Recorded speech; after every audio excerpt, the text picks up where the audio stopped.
श्री शबरी त्रेता युग का समय था। दंडकारण्य वन में अनेकों ऋषि मुनि रहकर जप तप होम यज्ञ आदि किया करते थे। आश्रमों से निकलकर होम धूम वन में चारों ओर फैलकर उसे पवित्र बनाता रहता था। इसी आश्रम में अपने को सब तरह धन जन पति पुत्र आदि से हीन समझकर एक वृद्धा भगवान की भक्ति और महात्माओं की सेवा में तल्लीन रहा करती थी। वह उसी वन में निवास करती थी और सब लोग उसे शबरी के नाम से पुकारते थे। साधु संतों की टहल सेवा करने की तरफ उसकी स्वाभाविक प्रवृत्ति थी, लेकिन नीची जाति होने के कारण साधुओं के पास जाने में वह झिझकती थी। फिर भी वह इतना अवश्य करती थी कि रात्रि के अंतिम प्रहर में ऋषियों की कुटिया में चुपचाप घुसकर लकड़ी के बोझ डालाती। वह साधु सेवा उसे अच्छी लगती थी। जिस रास्ते से ऋषि जन स्नान करने पंपा सर पर जाया करते थे वह उसे झाड़ देती। वहां से कंकड़ियों को बीन कर फेंक देती और जल्दी से चली जाती थी ताकि कोई उसे देख न ले। ऋषिगण प्रातः काल उठकर देखते तो एक दूसरे से पूछते, ये झाड़ू कौन दे गया है। थोड़ी देर के लिए वे एक विचित्र उलझन में पड़ जाते, पर अंत में उनके मुंह से यही शब्द निकलते, यह कोई अत्यंत सज्जन व्यक्ति जान पड़ता है जो हमें इस तरह सुख पहुंचाता है। आश्रम वासियों ने एक मतंग नामक ऋषि जो बड़े निर्लिप्त थे, अनासक्त थे और भगवान की भक्ति के रस में सरोवर रहते थे, एक दिन लकड़ियों के बोझ को अपनी कुटिया में रखा देखकर बोले, आश्रम में ये कौन चोर आता है जो चोरी से सेवा करता है। उसे किसी दिन पकड़ना चाहिए, क्योंकि उसके ऐसे प्रेम के साक्षात दर्शन किए बिना मेरा मन व्याकुल रहता है। इस पर सब शिष्यों ने सावधान रहकर रात भर पहरा दिया और शबरी के आने पर उसे पकड़ लिया। वह बेचारी शिष्यों के पकड़े जाने पर कांपने लगी और पैरों पर गिर पड़ी। उसे देखते ही ऋषि मतंग के नेत्रों से प्रेमाश्रु झरझर कर बह निकले और उन्हें शबरी के दर्शन से जो अलव्य आनंद हुआ वह क्या कहने में आता है। अर्थात मतंग ऋषि ने अपने को इतना बड़भागी माना कि शब्दों द्वारा उनके सौभाग्य का वर्णन करना असंभव है, किंतु अपने नीच कुल का ध्यान करके लज्जा के कारण उसकी आंखें जमीन में झुकी जा रही थी। उधर ऋषि को ये चिंता सवार थी कि शबरी के हृदय में से इस भावना को कि नीची जाति की होने के कारण वह अछूत है कैसे बाहर निकाला जाए। भगवान की शरण में आने पर नीच ऊंच सब बराबर हो जाते हैं। ये विचार उन्होंने शिष्यों से कहा कि शबरी इतनी पवित्र है कि इस पर कई करोड़ ब्राह्मण होने का अभिमान न्यौछावर किए जा सकते हैं। अंत में उन्होंने शबरी को आश्रम में रख लिया और उसके कान में निज मंत्र का उपदेश दिया। इस पर और ऋषिगण बड़े नाराज हुए और उन्होंने मतंग ऋषि को समाज से अलग कर दिया। कुछ समय बीतने पर वे शबरी से बोले, यहाँ रहकर तुम एक दिन श्री रामचंद्र जी के प्रत्यक्ष दर्शन का सुख लाभ करोगी, किंतु मैं तो प्रभु की आज्ञा के अनुसार अब परलोक भगवत धाम को जा रहा हूँ। गुरु मतंग ऋषि से वियोग हो जाने के कारण शबरी के हृदय को बड़ी भारी चोट लगी। जीवन दूभर हो गया था, पर जीवित इसलिए थी कि श्री रामचंद्र जी के दर्शन की आशा मन में लगी थी। जिस मार्ग से मुनि स्नान करने जाया करते थे उसे वे रात में ही जाकर झाड़ आती थी। एक दिन कुछ देर हो गई तो किसी ऋषि ने इसे देख लिया। इस पर शबरी को बड़ा कष्ट हुआ कि आज मैं ऋषि के सामने पड़ गई। संयोग से वे ऋषि शबरी से कुछ छू गए और गुस्से में भरकर उन्होंने ना जाने क्या क्या कह डाला। अंत में सोच विचार करने के बाद ऋषि नहाने के लिए फिर सरोवर को लौट गए। ये देखकर शबरी डर से भाग खड़ी हुई। ऋषि जब दोबारा सरोवर पर पहुंचे और डुबकी लगाई तो देखा तालाब का सारा जल खून हो गया है और उसमें अनेक प्रकार के कीड़े रेंग रहे हैं। अब मुनि को ये नई चिंता सवार हुई, लेकिन वे इतने अभागे और विवेकहीन निकले कि उन्हें वास्तविक भेद अंत तक जान नहीं पड़ा। मुनिवर इसी धोखे में रहे कि शबरी का शरीर छूकर सरोवर में स्नान करने के कारण ही जल रुधिर बन गया, जबकि वास्तविक बात यह थी कि शबरी के प्रति दूषित भावना के कारण उनका शरीर इतना पातकी हो गया कि उसके स्पर्श से जल रुधिर में बदल गया। शबरी को भगवान श्री रामचंद्र जी के आने की बड़ी उतावली लगी थी, इसलिए वह वन में से बेर बीन कर लाती और चक्कर जो मीठे लगते उन्हें प्रभु के योग्य समझकर रख लेती थी। रास्ते में खड़ी होकर वह सदा भगवान राम के आगमन की प्रतीक्षा में आंखें बिछाई रहती थी कि कब श्री रामचंद्र जी आए और कब मैं उनके दर्शन कर अपने नेत्रों को सफल करूं। इसी प्रकार जब बाट देखते देखते बहुत दिन बीत गए, तब अचानक एक दिन श्री रघुनाथ जी आ गए। शबरी सब दुख भूल गई। प्रसन्नता की ऐसी हालत में भी उसे अपने शरीर के नीच कुल में उत्पन्न होने की याद बनी रही। इसीलिए श्री रामचंद्र जी के आते ही वह भागकर छिप गई। इस पर श्री रामचंद्र जी ने उपस्थित सब वनवासियों से पूछा, शबरी कहाँ गई? आश्रमवासी मुनियों से पूछते पूछते भगवान उस स्थान पर आए जहाँ शबरी रहती थी और लोगों से पूछा, वह सौभाग्यशालिनी कहाँ है? हमारी आंखें उसे देखने के लिए आतुर हैं। शबरी को जब ये मालूम हुआ कि उसके राम आश्रम में पधारे हैं, तो उसके मन में से नीचता की भावना मिट गई। जहाँ से प्रभु दिखाई पड़े वहीं से साष्टांग प्रणाम किया। भगवान श्री राघवेंद्र ने उसके पास जाकर उसे ललक कर उठा लिया। प्रभु के हाथ का स्पर्श होते ही शबरी के सब दुख दूर हो गए और नेत्रों से नए प्रकार के आंसू बरसने लगे। अब तक भगवान के वियोग में वे गर्म आंसू बहाती रही थी। ये आंसू प्रेम और प्रभु प्राप्ति के आनंद के थे।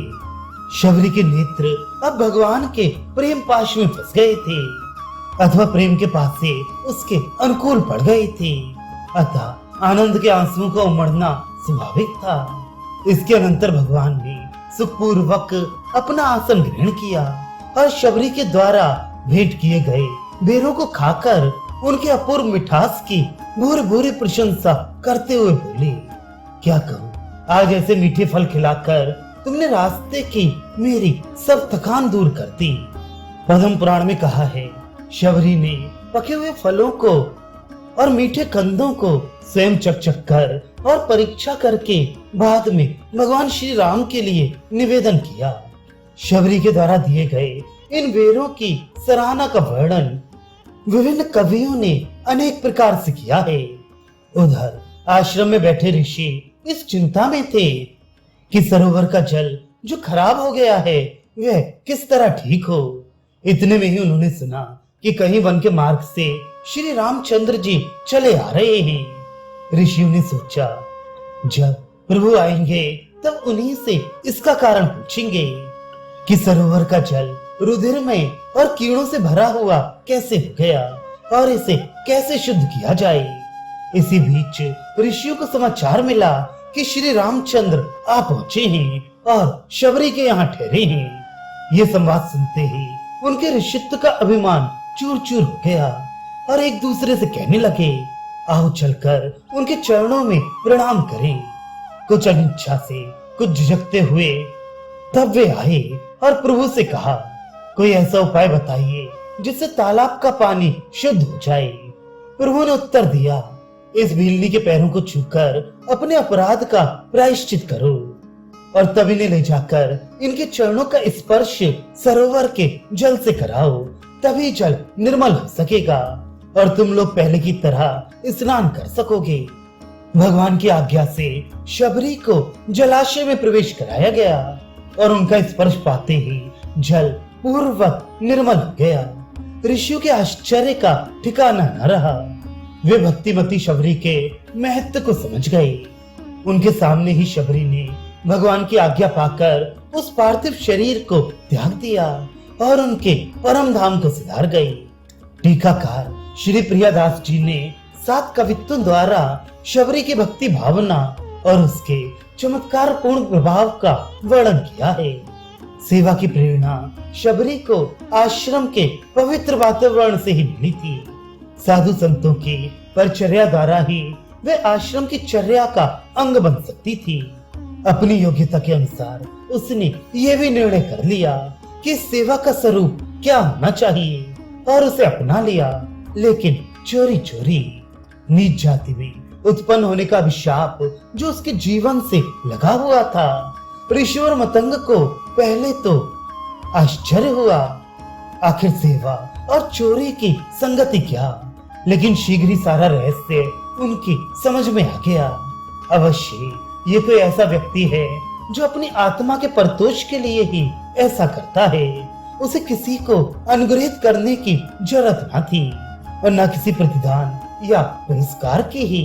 शायद सेवा ही उसका साध्य है, एकमात्र लक्ष्य है। शबरी के सामने आते ही उनकी सब शंकाओं का समाधान हो गया। अब कौतूहल का स्थान ले लिया आनंद ने और आंखों से आंसुओं की झड़ी लग गई।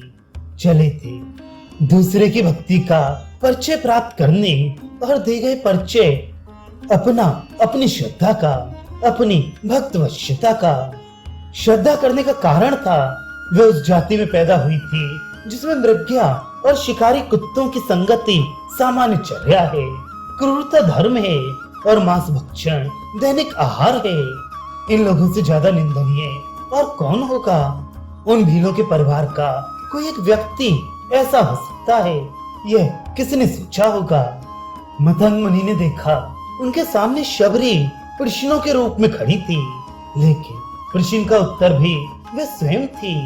भगवान वेद व्यास के शब्द उन्हें स्मरण हुए कि रात भील, हूण, कांद्र आदि निम्न जाति के लोग तथा अन्य सभी पापी जिनके आश्रम में जाकर शुद्ध हो जाते हैं, वे बड़े समर्थ हैं। नीच ऊंच का भेद समाज में देखा जाता है। भगवान के दरबार में तो सब एक पंक्ति में खड़े होते हैं। यदि ऐसा नहीं है तो जिन बड़े बड़े पापियों को भगवान ने तारा है, उनके पास सिवा भक्ति के और था ही क्या? भला व्याध का आचरण क्या कोई अच्छा था? ध्रुव की अवस्था ही कितनी थी? गजेंद्र को क्या ज्ञान था? कुब्जा कोई असाधारण रूपवती थी क्या? सुदामा के पास क्या दौलत थी? विदुर किस उच्च कुल में पैदा हुए थे?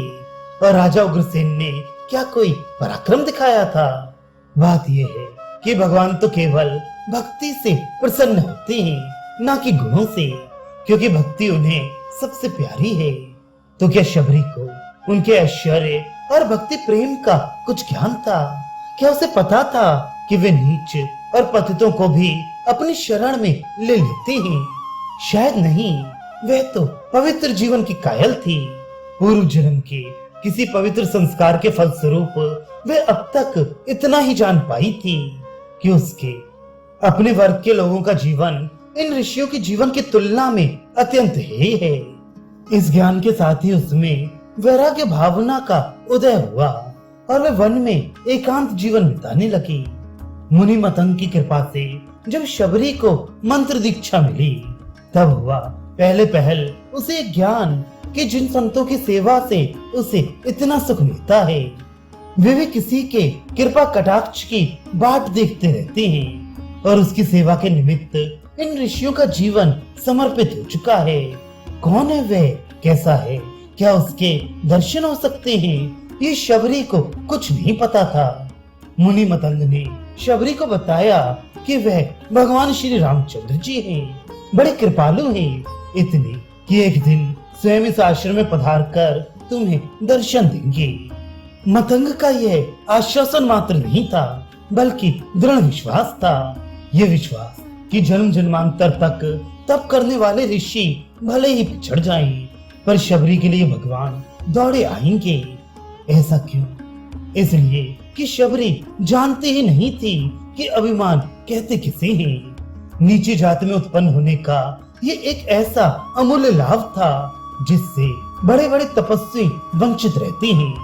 फिर शबरी की सेवा स्वयं साध्य थी, साधन नहीं।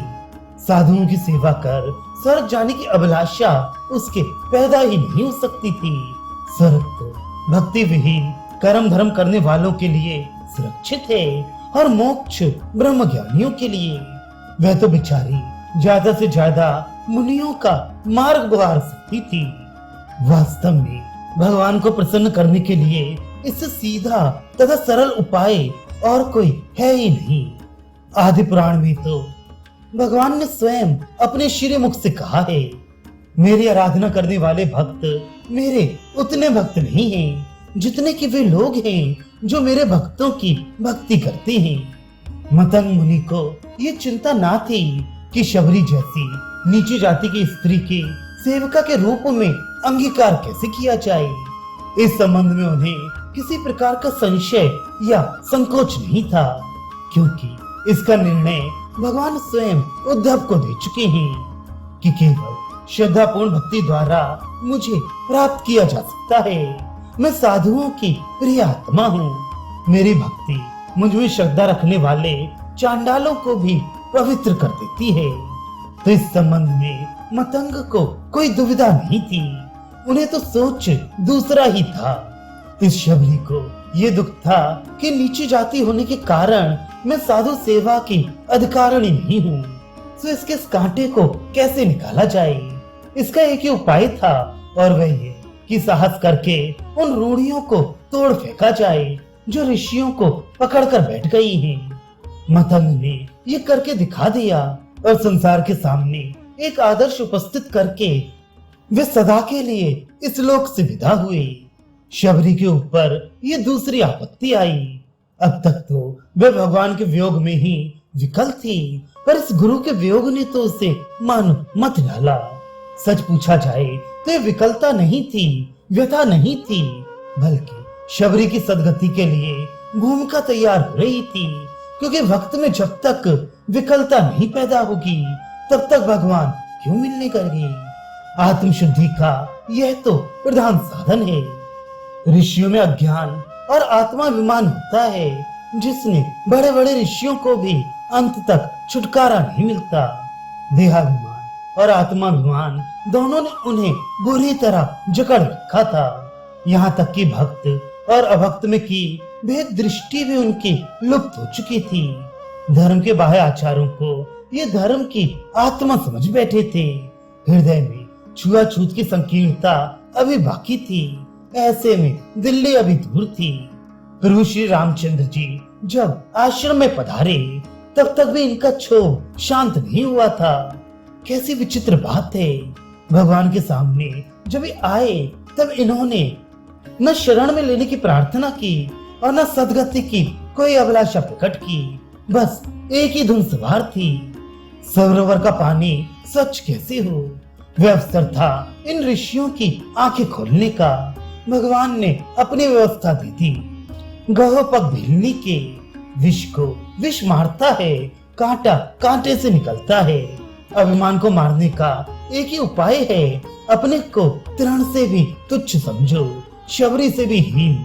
अपराध तुमने किया है तो प्रायश्चित और कौन करेगा।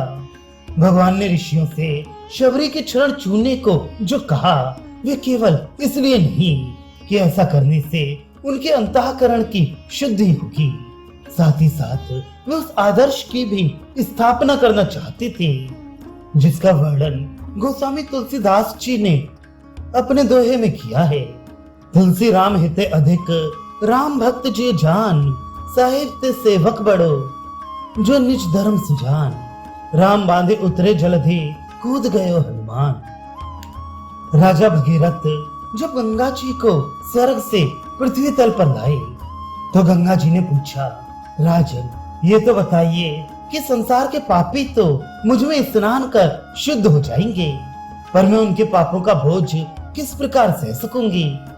भगीरथ ने उत्तर दिया, गंगे भगवान के प्रिय भक्त सारे संसार को पवित्र करते हैं, उनके अंग स्पर्श से ही तुम्हारे वे सारे पाप नष्ट हो जाएंगे।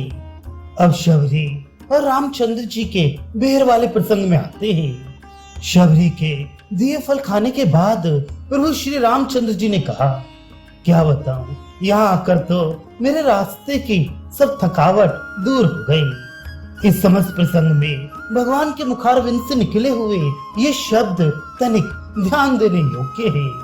प्रभु ने शबरी की सेवा से प्रसन्न होकर उससे कोई वर मांगने को नहीं कहा और ना उसे अपनी भक्ति में निरंतर लीन रहने का उपदेश किया।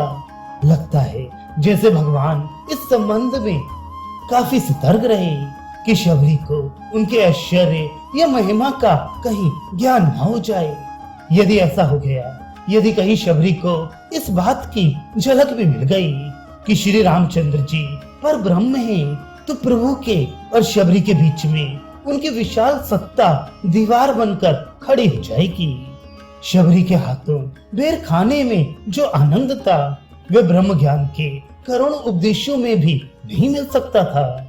प्रभु की प्रभुता के आतंक के नीचे तो वे बेचारी दबकर रह जाती। भगवान ने सोचा इस भीलनी के भोले हृदय के सौंदर्य को किसी भी मूल्य पर नष्ट नहीं होने देना चाहिए, और तो और इसे यह भी मालूम नहीं होने देना चाहिए कि मैंने इसे अनुग्रहित किया है। इसलिए उन्होंने ये कहा, क्या बताऊं, यहाँ आकर तो मेरे रास्ते की सब थकावट दूर हो गई। अभिप्राय ये था कि शबरी को निहाल करने का तो प्रश्न ही नहीं उठता था। वहां जाकर तो उल्टे वे स्वयं लाभान्वित हुए। जैसे कि श्री कृष्ण ने गोपियों से स्पष्ट कहा था कि मैं तुम लोगों का ऋणी हूँ। ये उदारता सिवा प्रभु के और किसमें हो सकती है।